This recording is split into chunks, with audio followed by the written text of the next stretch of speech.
प्रधानमंत्री नरेंद्र मोदी ने जॉर्डन के किंग अब्दुल्ला से फोन पर बात की। पीएम मोदी ने सोशल मीडिया एक्स पर बताया कि जॉर्डन के महामहिम किंग अब्दुल्ला द्वितीय से बात की। पश्चिम एशिया के हाल के घटनाक्रम पर चर्चा हुई।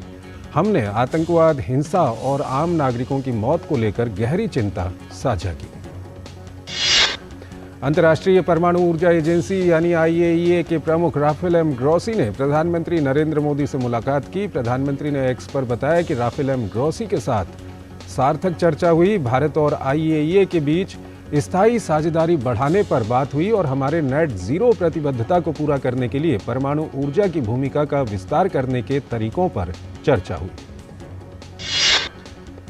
सर्दी शुरू होने के साथ ही राजधानी दिल्ली की हवा भी जहरीली होने लगी है। धुंध की चादर फैलने से लोगों को सांस लेने तक में दिक्कत हो रही है।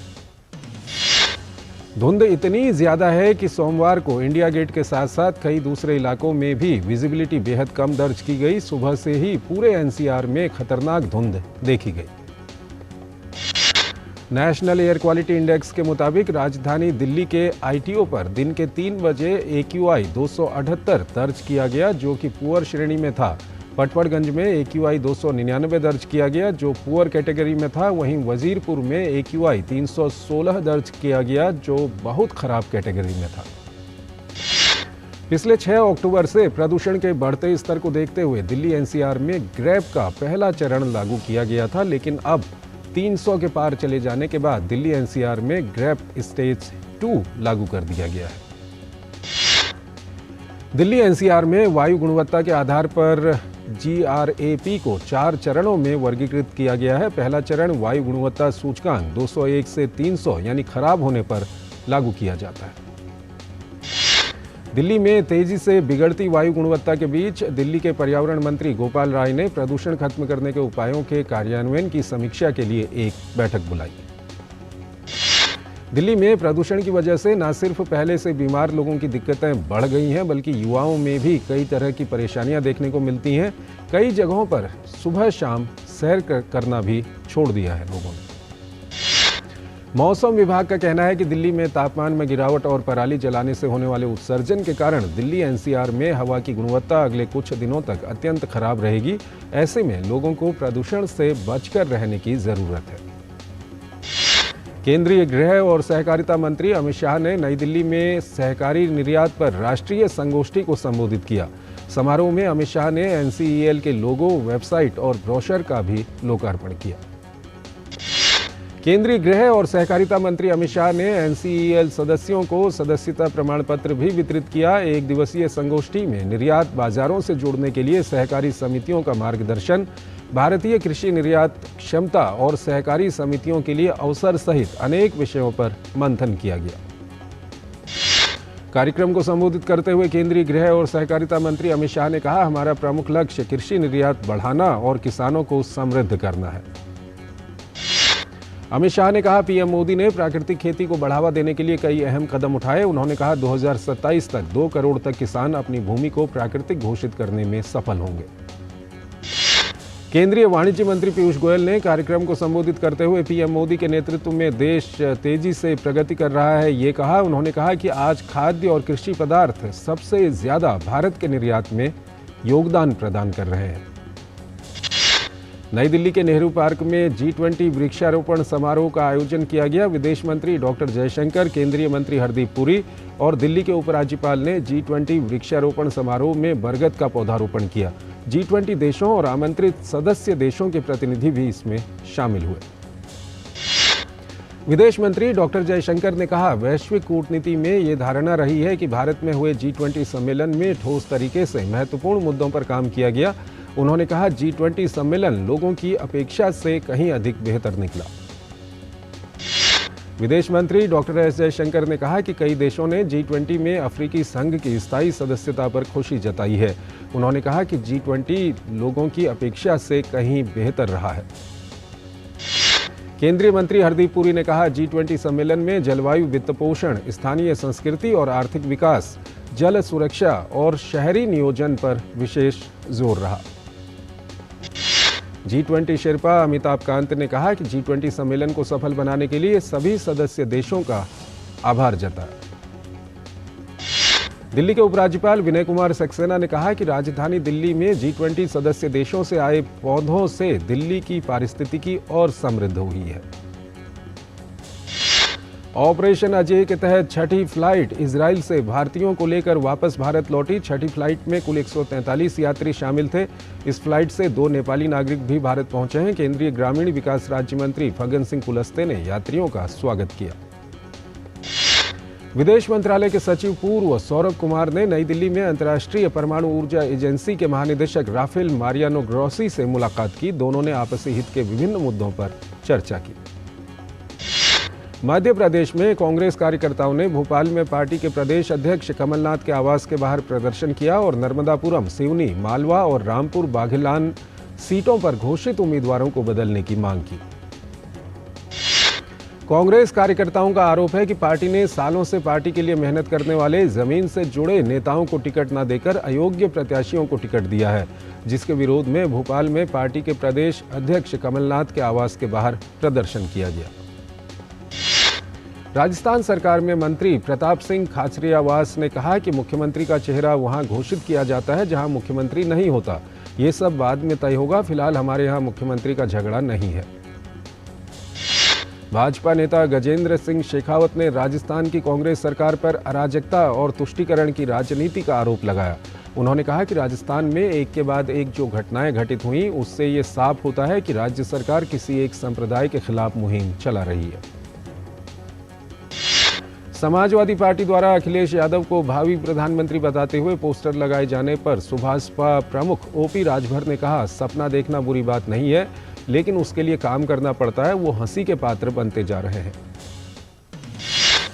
भाजपा के राष्ट्रीय महासचिव तरुण चुग ने कहा है कि इंडी गठबंधन में पहले से ही लगभग कई उम्मीदवार प्रधानमंत्री बनना चाहते हैं, जिसमें अखिलेश यादव भी प्रधानमंत्री बनना चाहते हैं। ये सभी लोग देश में अपंग सरकार लाना चाहते हैं, लेकिन देश की जनता प्रधानमंत्री नरेंद्र मोदी के नेतृत्व में राजनीतिक तौर पर स्थायी और सशक्त सरकार लाना चाहती है।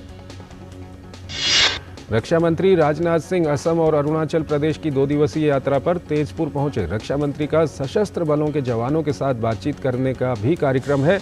रक्षा मंत्री तवांग में जवानों के साथ दशहरा भी मनाएंगे। प्रधानमंत्री नरेंद्र मोदी को भेंट किए गए स्मृति चिन्हों और उपहारों की नीलामी का आयोजन 31 अक्टूबर तक किया जाएगा। इस बार ई नीलामी में 912 वस्तुएं शामिल हैं। केंद्रीय संस्कृति राज्य मंत्री मीनाक्षी लेखी ने बताया कि सबसे ज्यादा बोली वाले उपहार में लक्ष्मी नारायण की मूर्ति, राम दरबार, model of golden temple, souvenir of यरूशलेम आदि बने हुए हैं। मुंबई के कांदिवली पश्चिम के महावीर नगर की पावन धाम वीणा संतूर बिल्डिंग में आग लगने की घटना में 2 लोगों की मौत हो गई और 3 अन्य घायल हो गए। माना जा रहा है कि बिजली के तारों में शॉर्ट सर्किट से इमारत में आग लगी। घटनास्थल पर फायर ब्रिगेड की गाड़ियों ने आग बुझा दी है और घायलों को शताब्दी अस्पताल में भर्ती कराया गया है। भाजपा अध्यक्ष जेपी नड्डा छत्तीसगढ़ के बिलासपुर में एम्स फैकल्टी से बातचीत कर चुके हैं। बिलासपुर एम्स 750 बिस्तरों वाला अस्पताल है, जिसमें सभी आधुनिक सुविधाओं से लैस 15 से 20 सुपर स्पेशलिटी विभाग है। झारखंड की राजधानी रांची में महानवमी के अवसर पर झारखंड सशस्त्र पुलिस जेएपी ने अपने मुख्यालय में शस्त्र पूजा का आयोजन किया। ये परंपरा 1880 से चली आ रही है। जम्मू कश्मीर के राजौरी, पुंछ के ऊंचाई वाले क्षेत्रों में बर्फ गिरने का सिलसिला शुरू हो गया। पुंछ में मुगल रोड पर तेज बर्फबारी के चलते यातायात प्रभावित हुआ है। प्रधानमंत्री नरेंद्र मोदी ने देशवासियों को महानवमी की शुभकामनाएं दी हैं। एक्स पर अपने संदेश में पीएम ने लिखा है कि नवरात्रि की महानवमी सिद्धि और मोक्षदायिनी मां सिद्धिदात्री की उपासना का दिन है। देवी मां से प्रार्थना है कि वो देश के मेरे हर परिवारजन को संकल्प की सिद्धि का आशीर्वाद दें। राजधानी दिल्ली में भी महानवमी बड़ी ही धूमधाम और हर्षोल्लास के साथ मनाई जा रही है। छतरपुर और कालकाजी मंदिर में सुबह सवेरे ही भक्तों का तांता लगा रहा। उत्तर प्रदेश के मुख्यमंत्री योगी आदित्यनाथ ने महानवमी के अवसर पर गोरखनाथ मंदिर में कन्या पूजन किया। इस अवसर पर उन्होंने कन्याओं के पांव भी धोए। उत्तर प्रदेश के मुख्यमंत्री योगी आदित्यनाथ ने गोरखपुर में कहा कि सनातन धर्म ने हमेशा मातृशक्ति के सम्मान और उनके सशक्तिकरण पर जोर दिया है। असम के गुवाहाटी में शारदीय नवरात्रि के महानवमी के अवसर पर कामाख्या मंदिर में विशेष पूजा अर्चना की गई। कामाख्या मंदिर परिसर में भक्तों की काफी भीड़ देखने को मिली। मध्य प्रदेश के मुख्यमंत्री शिवराज सिंह चौहान ने महानवमी के अवसर पर भोपाल में मुख्यमंत्री आवास पर कन्या पूजन किया। उन्होंने कहा कि मैं यही संदेश समाज को देना चाहता हूं कि बेटियों बहनों को प्यार सम्मान दें और आधी आबादी को पूरा न्याय दें। दुर्गा पूजा के नवमी के दिन मां दुर्गा के सिद्धिदात्री स्वरूप की उपासना की जाती है। दिल्ली के झंडेवालान मंदिर में भी भक्त मां की आराधना के लिए पहुंच रहे हैं। शारदीय नवरात्रि के महानवमी के अवसर पर जम्मू कश्मीर के कटरा स्थित माता वैष्णो देवी मंदिर में श्रद्धालुओं की खासी भीड़ देखने को मिली। जम्मू कश्मीर के उपराज्यपाल मनोज सिन्हा ने कश्मीरी पंडितों द्वारा जम्मू में आयोजित महानवमी कार्यक्रम में हिस्सा लिया। जम्मू कश्मीर के उपराज्यपाल ने कहा कि राज्य में पहले के मुकाबले आतंकवादी घटनाएं कम हुई हैं, विकास और शांति के नए दरवाजे खुले हैं। साइबर अपराध से बचने और लोगों को जागरूक करने के लिए छत्तीसगढ़ पुलिस ने अनूठी पहल की है। रायपुर पुलिस ने साइबर धोखाधड़ी के संबंध में लोगों में जागरूकता पैदा करने के लिए साइबर रावण बनाया है। रायपुर के एएसपी पीतांबर सिंह पटेल ने कहा कि साइबर रावण के माध्यम से हम लोगों को संदेश देना चाहते हैं कि साइबर ठगी से बचने के लिए साइबर जागरूकता ही सबसे बेहतर तरीका है। कोलकाता के कई इलाकों में तेज बारिश हुई। मौसम विभाग के मुताबिक कोलकाता के अलावा दक्षिण 24 परगना और उत्तरी 24 परगना और पूर्वी मिदनापुर के कुछ भागों में बारिश की संभावना है। देहरादून में रावण का 131 फीट ऊंचा पुतला बनाया गया है, जो लोगों के लिए आकर्षण का केंद्र बना हुआ है। विजयादशमी के दिन परेड ग्राउंड में उसका दहन किया जाएगा। सेना ने सियाचिन ग्लेशियर में ड्यूटी के दौरान सर्वोच्च बलिदान देने वाले अग्निवीर गवाते अक्षय लक्ष्मण को श्रद्धांजलि अर्पित की। गवाते ऑपरेटर के पद पर कार्यरत थे। महाराष्ट्र बुल्ढाना में उनका अंतिम संस्कार किया गया। सेना की ओर से बताया गया कि अपने प्राणों की आहुति देने वाले अग्निवीर जवान के परिजनों को 1 करोड़ से अधिक की धनराशि आर्थिक सहायता के रूप में दी जाएगी। वहीं अग्निवीर की मृत्यु से उसके पूरे कार्यकाल तक बची हुई अवधि का पूरा वेतन भी दिया जाएगा। केंद्रीय वाणिज्य एवं उद्योग मंत्री पीयूष गोयल मंगलवार से सऊदी अरब के 2 दिवसीय दौरे पर जाएंगे। मंत्रालय के मुताबिक पीयूष गोयल सऊदी अरब के रियाद में फ्यूचर इन्वेस्टमेंट इनिशिएटिव के 7वें संस्करण में हिस्सा लेंगे। ई कॉमर्स कंपनी फ्लिपकार्ट का एकीकृत घाटा वित्त वर्ष 2022-23 में बढ़कर 4,890 करोड़ रुपए पर पहुंच गया है। सरकार ने घटिया वस्तुओं के आयात पर अंकुश लगाने के लिए तांबे के उत्पादों, ड्रम और टिन कंटेनर के लिए अनिवार्य गुणवत्ता मानदंड जारी किए। डीपीआईआईटी के 2 आदेशों के तहत वस्तुओं का उत्पादन, बिक्री, व्यापार, आयात और भंडारण तब तक नहीं किया जा सकता जब तक कि उन पर भारतीय मानक ब्यूरो का चिन्ह न हो। सेबी ने तलाशी एवं जब्ती कार्रवाई के दौरान डेटा जुटाने में अपनी टीमों को मदद पहुंचाने के लिए 12 फर्मों को नियुक्त किया है। इस पैनल में शामिल कंपनियां तलाशी टीमों को डिजिटल फॉरेंसिक सेवाएं मुहैया कराएंगी। सेबी ने एक सार्वजनिक नोटिस में यह जानकारी दी।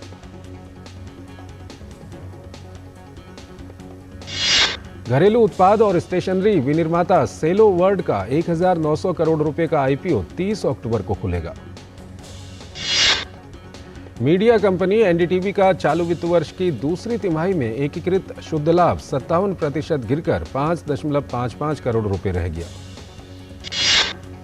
उपभोक्ता आयोग ने फर्नीचर कंपनी आइकिया को एक उपभोक्ता के पैसे लौटाने का निर्देश दिया है। कंपनी को खरीदे गए सामान के लिए पेपर बैग पर शुल्क लेने के मामले में 3,000 रुपये का मुआवजा देने का भी निर्देश दिया गया है। क्रिकेटर महेंद्र सिंह धोनी को लेज ने फिर से अपना नया ब्रांड एम्बेसडर बनाने की घोषणा की है। लेज ब्रांड का स्वामित्व रखने वाली कंपनी पेप्सिको इंडिया ने यह घोषणा की है। बाघ बकरी टी समूह के कार्यकारी निदेशक पराग देसाई का गुजरात के एक निजी अस्पताल में निधन हो गया। ग्लोबल मार्केट में आई कमजोरी का असर आज घरेलू शेयर बाजार पर भी नजर आया। दिन भर हुई खरीद बिक्री के बाद सेंसेक्स 825 अंक की कमजोरी के साथ 64,571 अंक के स्तर पर बंद हुआ। शेयर बाजार में बिकवाली के चलते निफ्टी में गिरावट देखने को मिली। निफ्टी 260 अंक की कमजोरी के साथ 19,281 अंक के स्तर पर बंद हुआ। वित्त मंत्रालय ने ताज़ा आर्थिक समीक्षा रिपोर्ट में कहा है कि भारत वित्त वर्ष 2023-24 में दुनिया की सबसे तेजी से बढ़ती अर्थव्यवस्था बना रहेगा। रिपोर्ट में कहा गया है कि फारस की खाड़ी में हालिया घटनाक्रमों से वैश्विक अनिश्चितताएं बढ़ गई हैं। इन घटनाक्रमों से आगे कच्चे तेल के दाम में उछाल आ सकता है। चालू वित्त वर्ष के दौरान 21 अक्टूबर तक देश में कोयले के उत्पादन में पिछले वर्ष की तुलना में 12% की वृद्धि देखी गई है। इजराइल और हमास के बीच भीषण संघर्ष जारी है। इजराइल के मुताबिक अभी 222 लोग हमास के कब्जे में हैं। गजा में हमास के ठिकानों पर इजराइल के ताबड़तोड़ हवाई हमले लगातार जारी हैं। इजरायली सेना हमास के 320 ठिकानों को निशाना बनाने का दावा कर रही है। गजा की मिस्र से लगी सीमा पर स्थित रफा क्रॉसिंग से मानवीय सहायता की एक और खेप गाजा में दाखिल हुई। संयुक्त राष्ट्र ने कहा है कि गाजा में पहुंची मानवीय सहायता वहां की दैनिक जरूरत का केवल 3% है। अमेरिकी राष्ट्रपति जो बाइडेन ने कनाडा, फ्रांस, जर्मनी, इटली और ब्रिटेन के अपने समकक्षों से बात कर एक संयुक्त बयान जारी किया। चीन और फिलीपींस के बीच फिर एक बार तनाव बढ़ गया है। दक्षिण चीन सागर में चीनी जहाजों ने एक फिलिपीनी पोत को टक्कर मार दी। फिलीपींस ने इसे चीन की आक्रामक कार्रवाई बताया है। अमेरिका ने भी दक्षिण चीन सागर में चीन की आक्रामक कार्रवाई का विरोध किया है। वहीं चीन ने दावा किया कि फिलीपींस के जहाज ने गैर पेशेवर और खतरनाक तरीके से चीन के जहाज के रास्ते को क्रॉस करने की कोशिश की थी। अर्जेंटीना में राष्ट्रपति चुनाव के पहले चरण के शुरुआती नतीजों में देश की अर्थव्यवस्था मंत्री सर्गियो मासा आगे निकल गए हैं। अर्जेंटीना में अधिकतर चुनाव सर्वेक्षण दक्षिणपंथी नेता जेवियल माइली की बढ़त दिखा रहे थे। अब अंतिम चरण के चुनाव अगले महीने होंगे। रूसी विदेश मंत्री सर्गेई लावरोव आर्मीनिया अजरबैजान शांति वार्ता के लिए ईरान पहुंचे। यहां वो ईरान, तुर्की, अजरबैजान और आर्मीनिया के विदेश मंत्रियों के साथ बैठक करेंगे। वेनेजुएला के मुख्य विपक्षी नेता मारिया कोरिना मचादो ने विपक्ष के राष्ट्रपति पद के प्राथमिक चुनाव में बड़े अंतर से वो आगे चल रही हैं। भारत के पूर्व क्रिकेटर बिशन सिंह बेदी का निधन हो गया है। वो 77 साल के थे। बेदी ने भारत के लिए कुल 77 अंतर्राष्ट्रीय मैच खेले थे। इस दौरान उन्होंने 273 विकेट झटके थे। बेदी को भारतीय टेस्ट इतिहास के बेहतरीन स्पिनरों में माना जाता है। उन्होंने अपने दम पर देश को कई मैच जिताए थे। बेदी ने भारत के लिए 1966 से 1979 तक टेस्ट क्रिकेट खेला था। प्रधानमंत्री नरेंद्र मोदी ने महान स्पिनर बिशन सिंह बेदी के निधन पर दुख जताते हुए सोशल मीडिया पर पोस्ट किया। उन्होंने लिखा, दिग्गज क्रिकेटर श्री बिशन सिंह बेदी जी के निधन से बेहद दुखी हूं। केंद्रीय गृह मंत्री अमित शाह ने बिशन सिंह बेदी के निधन पर गहरा शोक व्यक्त किया। उन्होंने सोशल मीडिया पर पोस्ट करते हुए लिखा, वो हमारी यादों में जीवित रहेंगे।